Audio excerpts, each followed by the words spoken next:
Sir sir, हम आपको खुश करने वाली 2 भयानक खबरें लाए हैं। फौरन सुनाई जाए। जालनपुर में सूखा पड़ा है, पीने के लिए एक घूंट पानी नहीं है, खेत मुरझा रहे हैं, जानवर मर रहे हैं, लोग प्यास से तड़प रहे हैं। आहा, लगता है गुलाब जामुन खिला दिया। और दूसरी खबर, नालीपुर गांव में जबरदस्त बाढ़ आई है, जानवर बह गए और लोगों के घर उजड़ गए। वाह, एक तरफ सूखा है, लोग पानी के लिए मर रहे हैं, और दूसरी तरफ इतना पानी है कि लोग डूब के मर रहे हैं। मगर मंत्री जी पहले कहाँ जाने वाले हैं, सूखे इलाके में या बाढ़ वाले इलाके में? कुछ पता नहीं। तो फौरन मेरा डबल स्टेटमेंट लिखो।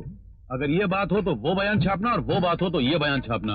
अखबार अपना ही तो है। Yes sir. अगर मंत्री जी पहले सूखे वाले इलाके में जाएं, तो छापना, एक तरफ गरीब जनता सैलाब में बर्बाद हो रही है, और दूसरी तरफ मंत्री महोदय उनकी मदद करने के बजाय जालनपुर जा रहे हैं, जहाँ न पानी है न मौत का सैलाब है। शायद उनको खुद के डूब जाने का डर है। अरे ये कैसा कौम का हमदर्द है, ये कैसा जनता का लीडर है। अगर मंत्री महोदय पहले बाढ़ वाले इलाके में जाएं, तो लिखना कि एक तरफ कौम पानी के कतरे कतरे को मोहताज है, पीने का पानी नहीं है, और ये मंत्री महोदय उनकी आवाज सुनने के बजाय नालीपुर जा रहे हैं। शायद उनको खुद प्यास की आग में जल जाने का डर है। अरे ये कैसा कौम का हमदर्द है, ये कैसा जनता का लीडर है। चौरंगी लाल जी, अरे चौरंगी लाल जी, चौरंगी लाल जी। क्या बात है, ये अचानक चौरंगी की चौखट को चूमने के लिए कैसे आना हुआ? क्या करूं, मेरे भाई को झांसी ने गिरफ्तार कर लिया है। किस जुर्म में? वो वैश्याओं का एक अड्डा चलाता था, उस पर रेड पड़ी और वो पकड़ा गया। उसने अंकल के पैर पर गोली मारकर उन्हें जख्मी भी कर दिया। आपको एक बार फिर अपने लेवल से नीचे उतरकर ऊपर वालों को फोन करना पड़ेगा। प्लीज देखो, कहीं डाका डालो, किसी का खून करो तो मैं बचा सकता हूँ, मगर औरत की इज्जत पर डाका डालोगे तो मैं उस केस में हाथ नहीं डालूंगा, क्योंकि मेरा हाथ जल जाएगा। हाँ, अगर तुम चाहो तो मैं उसकी सजा कम करवा सकता हूँ। नहीं, उसे किस तरह छुड़वा लीजिए चौरंगी लाल जी। देखो, पिछली बार जो मुझे 25,000 का चेक देना था, मैं वो साथ ले आया हूँ, उसे स्वीकार कीजिए चौरंगी लाल जी। नहीं, ऐसा नहीं है कि मैं कोई तुम पर शक करता हूँ, ये विश्वास नहीं है, पूरा है। तो एक काम करो, कल एक 25,000 का चेक और भिजवा देना। क्यों? क्या है कि बम्बई में गंगा नदी की बाढ़ आई है, उसके लिए मैं फंड इकट्ठा कर रहा हूँ। बम्बई में गंगा नदी की बाढ़? लेकिन बम्बई में गंगा नदी की बाढ़ कैसे आ सकती है? आ सकती है। ठीक है, आप सुबह अपना आदमी भेज दीजिए, मैं चेक भिजवा दूंगा। योर ऑनर, मैं अदालत से दरख्वास्त करती हूँ कि धोखा खाई हुई इन औरतों को महिला आश्रम में पनाह दी जाए। महेंद्र नाथ और उनके साथी जिन्होंने औरत की इज्जत का व्यापार किया, उन्हें सख्त से सख्त सजा दी जाए। इस मुकदमे की कार्रवाई और तमाम गवाहों के बयानात से साबित होता है कि महेंद्र नाथ एक मुजरिम है। इसलिए अदालत मुजरिम महेंद्र नाथ को आईपीसी दफा 294 के तहत 6 महीने कैद बामुशक्कत की सजा देती है। इंस्पेक्टर साहिबा, तो आखिर तुमने मेरे भाई को जेल भेज ही दिया ना? तुम हर बार जुर्म करके बच नहीं सकते मिस्टर कैलाशनाथ। तुम 3 मूर्ति में से 1 मूर्ति अंदर पहुंच चुकी है। अब तुम 2 की बारी। झांसी रानी। ओके, रानी सही, लेकिन अगर तुम अपने लेवल से बढ़कर काम करोगी तो क्या करेंगे आप? अपने फौलादी पैरों तले चूंटी की तरफ मसल के रख दूंगा। मिस्टर चौरंगी लाल तो मुखिया, इनसे मत उलझना। लोग इन्हें खूनी भेड़िया कहते हैं, बोटी बोटी करके चौराहे पे बिखेर देंगे। Shut up! जिस दिन मैंने ये खाकी वर्दी पहनी थी, उसी दिन से मुझे पता था कि मुझे तुम जैसे खूनी भेड़ियों का मुकाबला करना होगा। तुम जैसे जंगली भेड़ियों को तुम से पकड़कर घसीटते हुए ले जाकर पिंजरे में किस तरह बंद किया जाता है, ये मैं भी जानती हूँ और मेरा डिपार्टमेंट भी जानता है। अंडरस्टैंड?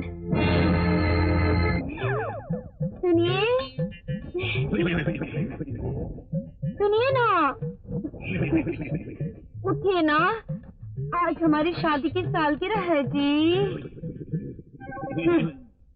दिन की ड्यूटी हो तो रात भर सोता रहता है, और रात की ड्यूटी हो तो दिन भर सोता रहता है। पिछले जन्म में जरूर मैंने बिल्ली मारी थी कि इस जन्म में ये बिल्ला मिला। न जाने मेरा मुंह लाल कहाँ होगा।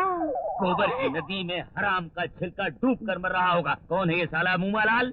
मुंह लाल का मतलब है मुरली मनोहर लाल, मेरे बचपन का साथी और दूर का रिश्तेदार। सरकार ने उसे बड़ी देर के बाद पहचाना है। अभी चंद दिनों पहले ही बाकारा का खिताब दिया है उसे। बकरे का खिताब दिया है? बकरा नहीं, बाकारा, यानी कि बांसुरी का राजा।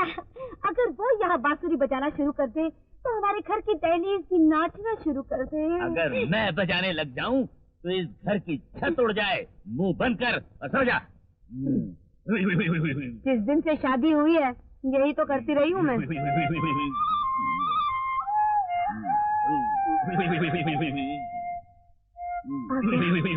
गया मेरा बांसुरी का राजा।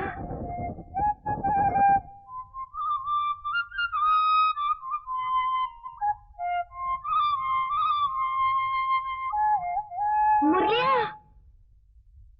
मुरलिया, चमेलिया, मुरलिया, चमेलिया, चमेलिया, नहीं नहीं नहीं नहीं चमेली, अफसोस तुम्हें छूने का सौभाग्य मेरे इन दुर्भाग्यपूर्ण हाथों से छीन चुका है। परंतु तुम कैसी हो? बस जी रही हूँ और साथी रे। नहीं नहीं, मत गाओ मत गाओ, मेरे कलेजे की नाजुक बांसुरी फट जाएगी। बचपन में तुम आलाप थी और अब आनंद भैरवी बन चुकी हो। तुम्हारे बच्चे कैसे हैं? कौन है बे? कौन हो तुम? कौन है वो? क्या ये तुम्हारा बड़ा बेटा है? मैं तुम्हारा चाचा हूँ बेटा। अरे ये क्या, अभी से तुम्हारी मूंछ और सिर के बाल सफेद कैसे हो गए? बचपन में बहुत शहद चाटा था क्या? चाटना कोई बुरी आदत नहीं, शहद तो मीठा ही होता है ना। तेरे पिता कहाँ हैं, अर्थात मेरे बड़े भाई? चमेली, कौन है ये पागल? देखिए जी, ये पागल नहीं है, यही तो है वो बांसुरी का राजा। सुनिए, आप इनकी बात का बुरा मत मानिए, ये मेरे वो हैं। कोई बात नहीं चमेलिया, तुम अपने स्वामी की तीसरी पत्नी हो, तभी मैंने सोचा ये पहली पत्नी का बड़ा पुत्र होगा। वैसे सारा संसार मुझ जैसे महान व्यक्ति को पागल कहकर ही पुकारता है, और फिर किसी दूसरे ने पागल थोड़ी कहा है, मेरे स्वयं के भाई ने कहा है। मुझे नहीं जचता रिश्ता। ठीक है भाई साहब। फिर भाई साहब, इतनी सारी बांसुरी लेकर क्यों घूम रहे हो? एक बांसुरी काफी नहीं बजाने के लिए? यही तो तुम गलत समझते हो भाई साहब। भाई साहब क्षमा करना, क्षमा करना। जैसे राग को बदलने के लिए ताल को बदलना पड़ता है, वैसे अलग अलग सुर के लिए अलग अलग साइज की बांसुरी को बजाना पड़ता है। वो तो ठीक है, ये बताओ कि तुम यहाँ क्यों पधारे हो? कैसा बेहुदा सवाल किया है तुमने। अरे मेरे जैसा महान बचाऊ क्यों आता है?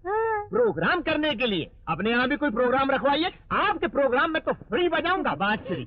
मुरलिया, चलो चल के खाना खा लो। तुम लगाओ, मैं आया। अच्छा। आप भी थोड़ा खा लीजिए भाई साहब। अरे भाई साहब के बच्चे। वाह, कौन कहता है कि हिंदुस्तान बहुत पीछे?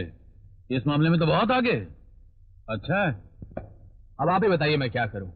जबरदस्ती शादी करवा दीजिए, और क्या है? कैसी बातें करते हैं दो मुखिया जी? वो मेरे सगे भाई की बेटी है जो इस वक्त जेल में है।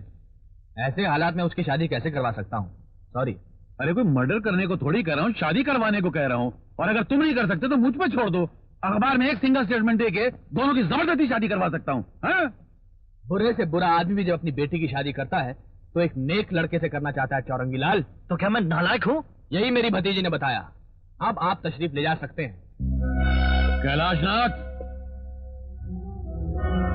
शिकारी कुत्ते की दुम से खेलना आसान है, मगर उसके जबड़े में हाथ डालना बहुत खतरनाक है। और तुम जानते हो कि मैं क्या हूं? आज जानता हूँ।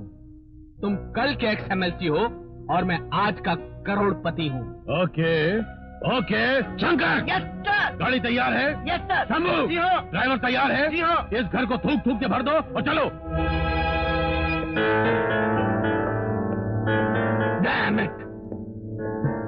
भैया, अगर रेनू से मेरी शादी नहीं हुई तो आपका लेवल गिर जाएगा। किसी खतरनाक गुंडे को ललकारना या किसी पॉलिटिशियन को भड़काना, दोनों का एक ही अंजाम होता है, तबाही, बर्बादी। अब देखना मैं कैलाशनाथ के घर में कैसी आग लगाता हूँ।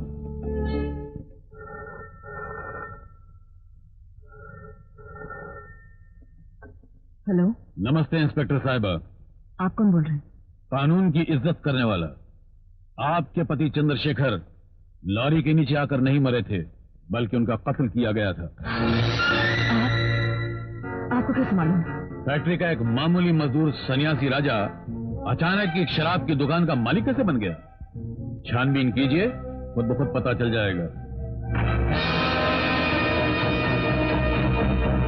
साहब, ये खून करने का प्लान बनाने वाले भी आप ही थे, और अब सर्कल इंस्पेक्टर को राज बताने वाले भी आप ही हैं। ये चक्कर क्या है? यह चक्कर नहीं, चक्रव्यूह है। जब तक कैलाशनाथ का पूरा खानदान मुसीबतों के चक्कर में फंसा रहेगा तब तक वो मेरे जूतों तले दबे हुए बिच्छू की तरह बेबस रहेगा, वरना मौका मिलते ही सबसे पहले मुझको डस लेगा, इतना हरामी है वो। अच्छा, इसी डबल चालबाजी को राजनीति कहते हैं। राजनीति का मतलब जानते हो? ये शैतान की डिक्शनरी का शब्द है। इस राजनीति के 4 टुकड़े होते हैं, रा, ज, नी, ती।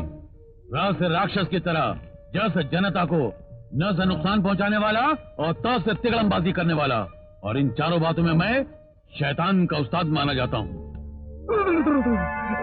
बाप रे बाप, इससे तो अच्छा है इंसान किसी वेश्या के दरवाजे पर जाकर भीख मांग ले, मगर कभी भूल कर भी ऐसे पॉलिटिशियन का पीए न बने। एक बात याद रखना, ये राज तुम्हारे और हमारे बीच में है। अगर कहीं फाश हो गया तो तुम्हारा पूरा खानदान यमराज की गोद में बैठा हुआ नजर आएगा, याद रखना।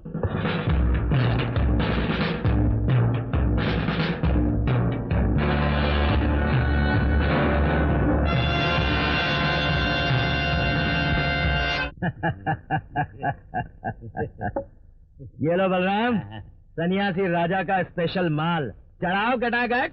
नैसी लॉटरी लगी है तुझे, अच्छा हुआ। और तूने शराब की दुकान खोली है ना, ये और भी अच्छा हुआ।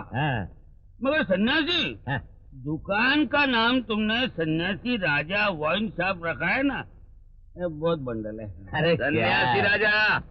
अरे कन्हैया, आओ, तुम भी मारोगे ब्रांडी? मैं सिर्फ डंडा मारता हूँ, सर्किल इंस्पेक्टर ने बुलाया, चलो पुलिस स्टेशन। अच्छा अच्छा, मेरी बहन जी ने बुलाया है तो बराबर है। मैंने शराब की नई दुकान खोली है तो मुझे मुबारकबाद देने के लिए बुलाती होगी। चलो। बल्लाम भैया जा रहे हैं। कन्हैया, मेरी बहू को मत बताना कि मैं यहाँ बैठा हूँ। ठीक है, मैं उन्हें बता दूंगा कि आपने कहा है कि आप यहाँ नहीं बैठे हैं। चलो चलो, थोड़ा ध्यान रखना दुकान का बलराम। कन्हैया, कहाँ है हमारी बहन? अंदर आपका इंतजार कर रही हैं। मैडम। सॉरी बहन जी, अपनी शराब की दुकान के उद्घाटन के समय आपको बुलाना ही भूल गया। बड़ी खुशी हुई।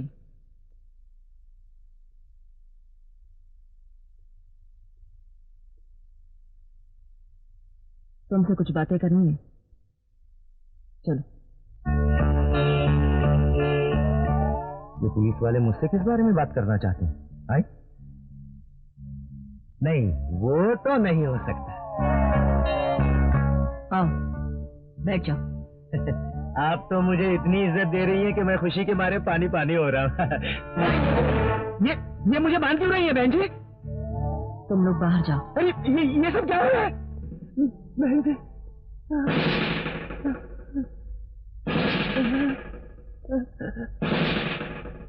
उनकी मौत कैसे हुई? लॉरी के नीचे आकर। बहन जी, कोई भाई अपनी बहन की सुहाग को लुटाकर इतना खुश नहीं होता है। सिर्फ तुम जैसे खुदगर्ज और बिकाऊ खुश होते हैं। कमाल, टेल मी द ट्रूथ। उनकी मौत की तुम अकेले गवाह हो। बोलो, उनकी मौत कैसी हुई? लॉरी के नीचे आकर। सच सच बताओ, अचानक तेरे पास इतने रुपए कहाँ से आ गए? लॉटरी लगने से।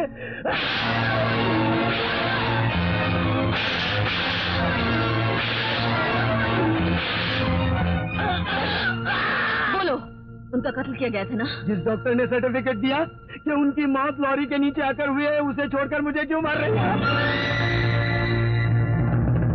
डॉक्टर,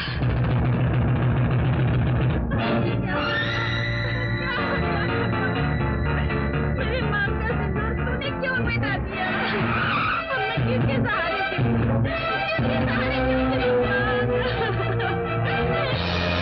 इनकी मौत कैसे हुई?